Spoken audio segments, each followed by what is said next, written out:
আজকে আমি চলে আসলাম আর একটা খুব সুন্দর একবার ধামাকাদার রেসিপি নিয়ে। আজকে আমরা বানাবো লঙ্কার পাকোড়া। এখানে দেখতে পাচ্ছি এটা বিগ লঙ্কা, বড় লঙ্কা, গ্রিন চিলি যা বলতে পারো।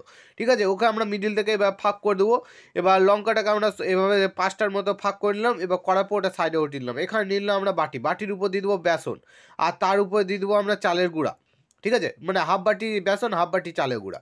এবার চালের গুঁড়া দেওয়ার পর আমরা দিয়ে দেবো এর উপরে লবণ দেওয়ার পর আমরা দিয়ে দেবো এর উপরে হচ্ছে হলুদ। ঠিক আছে, এবার হলুদ দেওয়ার পর আমরা দিয়ে দেবো এর উপরে লঙ্কার গুঁড়া, আর একটু দেবো লঙ্কার গুঁড়া, ভালো লাগে খেতে। লঙ্কা গুঁড়া দেওয়ার পর আমরা দিয়ে দেবো এর উপরে গরম মশলা গুঁড়া দেওয়ার পর আমরা দিয়ে দেবো আধা চামচ সরষের তেল। এবার তার উপর দিয়ে দেবো খাবার সোডা দেওয়ার পর আমরা এবার ভালো করে নাড়া করে তার উপর দিলাম কালো জিরা দেওয়ার পর আমরা এবার একটু হালকা করে চামচ দিয়ে আমরা নাড়িয়ে নেবো। এবার নাড়িয়ে নেওয়ার পর এর উপরে দিয়ে দেবো আমরা জল। এবার জল দেওয়ার পর আমরা এবার হাত দিয়ে ভালো করে এটাকে গদ করে সুন্দরভাবে নাড়িয়ে নেবো। ঠিক আছে, এখানে দেখতে হচ্ছে একবারে ভালো করে নাড়ি হয়ে গেল। তো এখানে আমরা সাদা তেল ঢেলে দিলাম।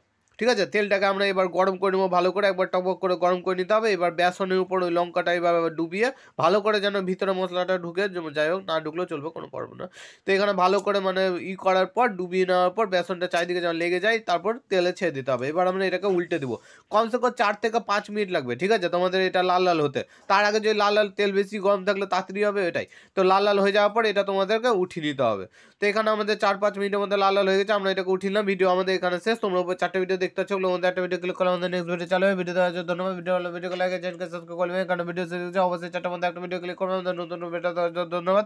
এখানে ভিডিও শেষ হয়ে গেছে অবশ্যই 4টার মধ্যে একটা ভিডিও ক্লিক করবে। আমি কি বলবো, ভিডিও শেষ, শেষ তো শেষ, অবশ্যই শেষ।